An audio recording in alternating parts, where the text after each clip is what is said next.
Hello everyone, ఇలాంటి videos మీకు ముందుగా కావాలి అనుకుంటే మా ఛానల్ని సబ్స్క్రైబ్ చేసుకుని పక్కనే ఉన్న బెల్ ఐకాన్ని క్లిక్ చేయండి. అప్కమింగ్ రివ్యూలోకి వెళ్ళిపోదాం. మహేంద్ర వసుధార ఇంటికి రీచ్ అవుతారు.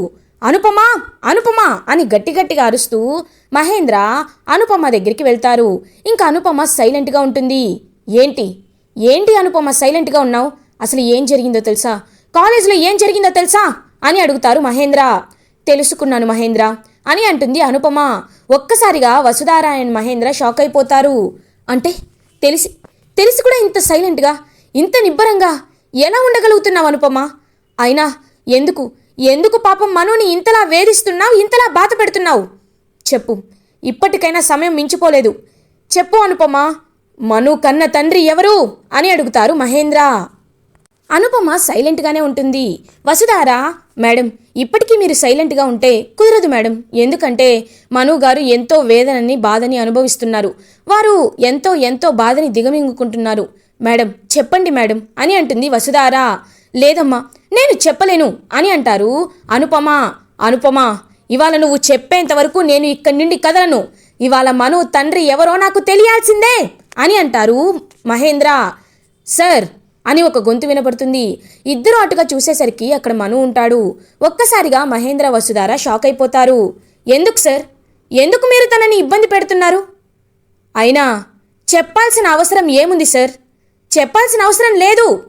ఎందుకంటే చిన్నప్పటి నుండి నాకు అమ్మైనా నాన్నైనా తను మాత్రమే.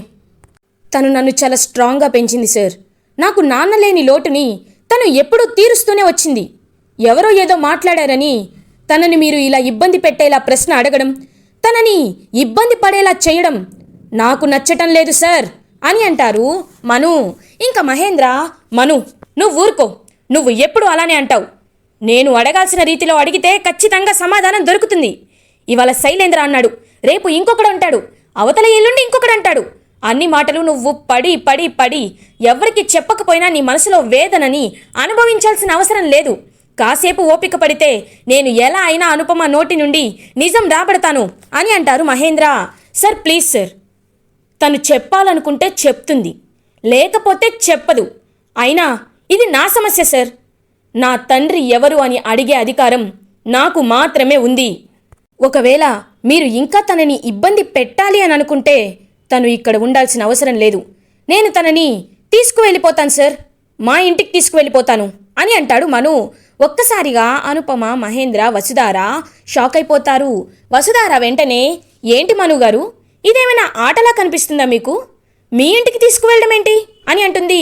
అవును మేడం, తనకి చెప్పడం నచ్చకపోతే, ఇష్టం లేకపోతే బలవంత పెట్టడం కరెక్ట్ కాదు కదా మేడం. తన మానసిక పరిస్థితి బలవంతం చేస్తున్నప్పుడు ఎంత చిత్రవదన అనుభవిస్తుంది. అలాంటప్పుడు తనకు కాస్త రెస్ట్ అవసరం. కాబట్టి మా ఇంటికి నేను తీసుకువెళ్తాను మేడం. ఎన్ని రోజులు తనని కంటికి రెప్పలా చూసుకున్నారు, మీకు థ్యాంక్స్ చెప్తున్నాను అని చెప్తాడు మను. ఓ సరే, తీసుకువెళ్ళండి మను గారు. కానీ ఒక షరతు, తనని మీరు నోటితో అమ్మా అని పిలవండి, అప్పుడు మీరు తనని తీసుకువెళ్ళొచ్చు అని అంటుంది వసుధార. ఒక్కసారిగా మను ఆలోచనలో పడతాడు. అనుపమకి తను ఇచ్చిన మాటని గుర్తు చేసుకుంటూ ఉంటాడనమాట మను. ఇంకా అలా గుర్తు చేసుకుంటూ, ఇకపై నువ్వు నన్ను అమ్మ అని పిలిస్తే చచ్చినంత ఒట్టే అని ఒట్టేయించుకున్న విషయాన్ని గుర్తు చేసుకొని ఇంకా ఆలోచనలో పడతాడు. అనుపమ కూడా వసుధార అని అంటుంది. అవును మేడం, నేను చెప్తున్న దాంట్లో తప్పేముంది?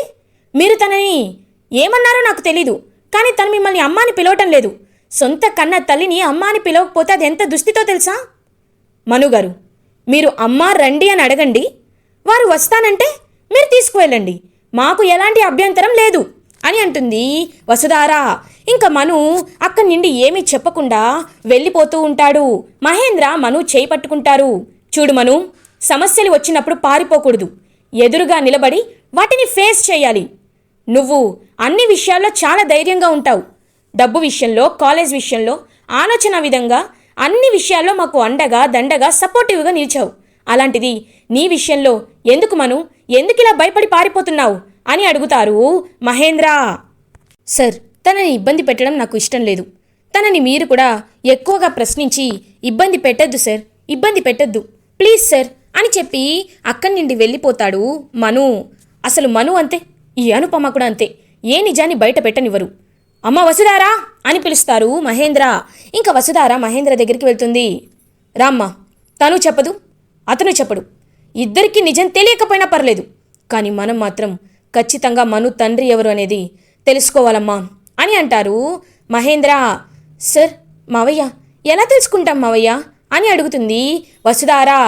ఎలా అంటే ఆలోచించాలమ్మా, కానీ ఖచ్చితంగా మను పడుతున్న నరక యాతన నుండి, మను పడుతున్న నరకం నుండి మనం తనకి విముక్తిని పరచాలి. విముక్తి చేయాలంటే మనకి ఒకే ఒక్క దారి ఉంది అని అంటారు మహేంద్ర. ఏంటి సార్ అది అని అడుగుతుంది వసుధారా. రామ్మ చెప్తాను అని ఇంకా వసుధారాన్ని తీసుకొని కారులో బయలుదేరతారు మహేంద్ర. మహేంద్ర వసుధార ఇద్దరూ ఎవరైతే ఇంకా అనుపమ వాళ్ళ పెద్దమ్మ ఉంటారో వారి దగ్గరికి వెళ్తారు. ఇంకా వారి దగ్గరికి వెళ్ళి మహేంద్ర అండ్ వసుధార వారి ముందు ఉంటారు. ఒక్కసారిగా అనుపమ వాళ్ళ పెద్దమ్మ మహేంద్రని వసుధారాని చూసి షాక్ అయిపోతుంది. మీరేంటి బాబు ఇక్కడ అని అడుగుతారు. చూడండమ్మా, మీ గురించి నాకు తెలీదు, మీరెవరో కూడా నాకు తెలీదు. కానీ ఆ రోజు హాస్పిటల్కి అనుపమకి గాయమైనప్పుడు మీరు తన దగ్గరికి వచ్చారు. అసలు మీకు అనుపమకి మనుకి సంబంధం ఏంటమ్మా అని అడుగుతారు మహేంద్ర. బాబు, నేను అనుపమకి పెద్దమ్మనవుతాను. చిన్నప్పటి నుండి మను నా దగ్గరే పెరిగాడు, అందుకే వాడు నన్ను ఓల్డీ ఓల్డీ అని పిలుస్తూ ఉంటాడు అని చెప్తారు అనుపమ వాళ్ళ పెద్దమ్మ. ఇంకా వెంటనే మహేంద్ర, అయితే అమ్మ, మీకు ఖచ్చితంగా నిజం తెలిసే ఉంటుంది, మాకు నిజం మీరు ఖచ్చితంగా చెప్పి తీరాల్సిందే అని అంటారు మహేంద్ర. ఏ నిజం బాబు అని అడుగుతారు అనుపమ వాళ్ళ పెద్దమ్మ. మను కన్న తండ్రి ఎవరో చెప్పండమ్మా, ఎందుకంటే మను ఎంత నరకం అనుభవిస్తున్నాడో మాకు అర్థమవుతుంది. కొద్ది రోజుల పరిచయం మాకే మనుని చూస్తుంటే చాలా బాధగా అనిపిస్తుంది. అలాంటిది చిన్నప్పటి నుండి మను ఎన్ని అవమానాలు ఫేస్ చేసి ఉంటాడు, ఎంతమంది చేత అవమానపడి ఉంటాడు. అలాంటప్పుడు తన ప్రాబ్లంకి, తన సమస్యకి ఒక పరిష్కారం వెతకాలనుకోవడం తప్ప అమ్మా? కాదు కదా. అలాంటప్పుడు ఎందుకు మనం ఇంకా ఆ నిజాన్ని దాచిపెట్టాలి? చెప్పండమ్మా, అసలు మను కన్న తండ్రి ఎవరు? అనుపమకి ఇంతకు ముందే పెళ్ళయిందా? అనుపమ అబద్ధం చెప్పదు, పెళ్ళి అవ్వలేదని చెప్తూనే ఉంది. మరి అనుపమకి కొడుకు ఎలా పుట్టాడు? తనని దత్తత తీసుకుందా? లేకపోతే పెళ్లి చేసుకొని విడిపోయిందా? లేకపోతే తనని ఎవరైనా మోసం చేశారా? ఈ ప్రశ్నలన్నీ మా మదిలో ఎప్పటి నుండో తిరుగుతున్నాయి. చెప్పమ్మా, చెప్పు. మీరు మాత్రమే ఈ విషయానికి సమాధానం చెప్పగలరు. చెప్పండమ్మా అని అంటారు మహేంద్ర. అనుపమ వాళ్ళ పెద్దమ్మ ఆలోచనలో పడతారు. బాబు, నిజం చెప్పాలంటే నాకు నిజం తెలీదు. ఒకరోజు అనుపమ ఆ బిడ్డని తీసుకొని నా దగ్గరికి వచ్చింది. బాబు ఏడుస్తున్నాడు, వాడికి నేనే పాలు కాచి ఇచ్చాను. అసలు ఎవరి బాబు అనుపమ అని అడిగాను, కానీ తన దగ్గర నుండి సమాధానం లేదు. పెద్దమ్మ, నువ్వు నాకొక మాట ఇవ్వాలి. ఈ బాబు ఎవరు, ఏమిటి అనే ప్రశ్నలు నన్ను అడగద్దు. ఇంకొక విషయం ఏంటి అంటే, వాడికి నేను కన్న తల్లిలాగే పెరగాలి అని చెప్తుంది అనుపమ. ఒక్కసారిగా అనుపమ వాళ్ళ పెద్దమ్మ షాక్ అయిపోతుంది. అదేంటి అని అడుగుతుంది. పెద్దమ్మ, ఒకవేళ నువ్వు నిజం చెప్తే నా మీద ఒట్టే అని ఒట్టు వేయించుకుంటుందనమాట, ఎవరికి చెప్పొద్దు అని చెప్పి. ఇంకా అలా ఆ నిజాన్ని చెప్తుంది అనుపమ వాళ్ళ పెద్దమ్మ మహేంద్రకి. అంటే అనుపమకి మను కన్న కొడుకు కాదన్నమాట. తను ఎవరో బిడ్డని తీసుకువచ్చింది, బాబుని కన్న తల్లిలా పెంచుకుంది. అందుకే తండ్రి ఎవరు అని చెప్పడానికి చాలా ఇబ్బంది పడుతుంది, మొహమాట పడుతుంది, టెన్షన్ పడుతుంది. ఇంతకీ వాళ్ళ అబ్బాయి ఎవరో ఖచ్చితంగా తెలుసుకోవాలి. అసలు మను ఎవరి కొడుకో, మను వాళ్ళ అమ్మా నాన్న ఎవరో తెలుసుకొని తీరాలి. ఈ విషయం మనుకు కూడా ఎందుకు చెప్పలేదు? మనుని సింగిల్ పేరెంట్ లాగే అనుపమని అనుకోవాలని ఎందుకు చేస్తోంది? వీటికి ఖచ్చితంగా నాకు సమాధానం కావాలి అని చెప్పి ఇంకా ఆలోచిస్తూ ఉంటాడు మహేంద్ర.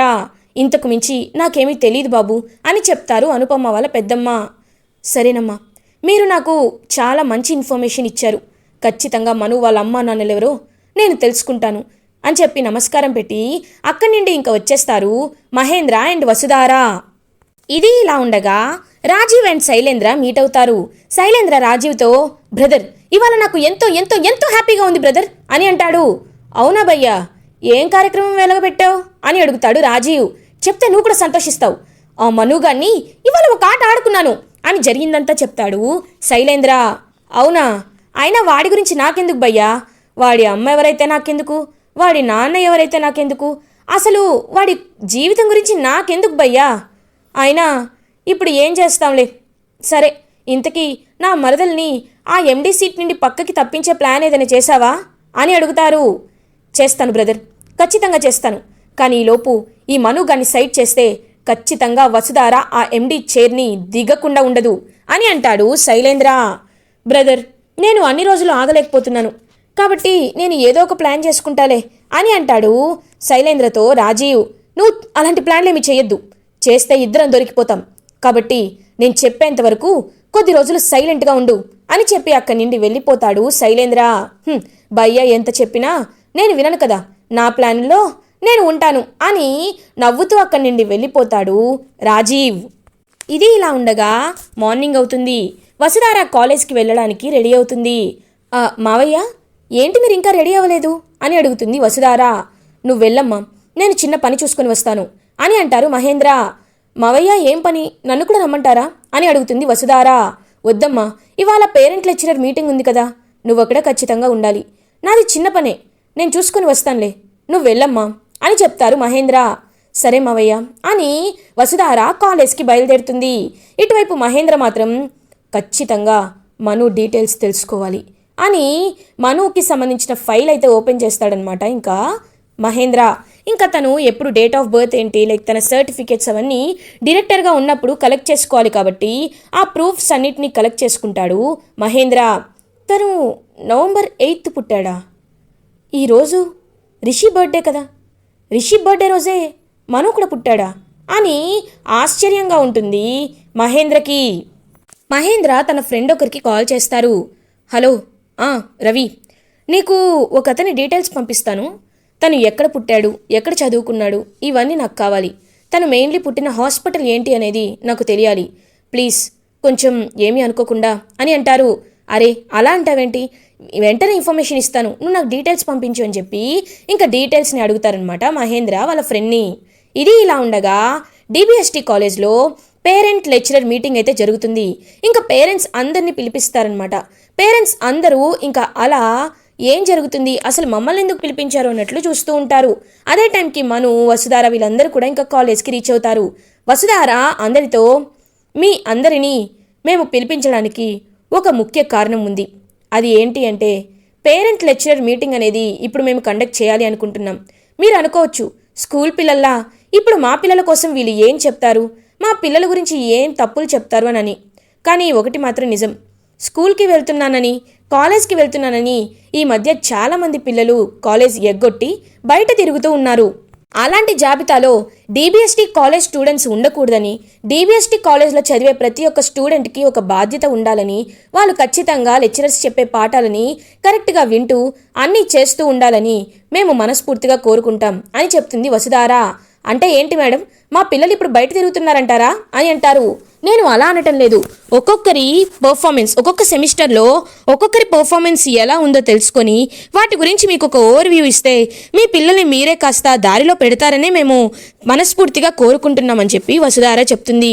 ఇంకా అందరూ ఒక్కొక్క లెక్చరర్ అయితే మాట్లాడుతూ ఉంటారనమాట.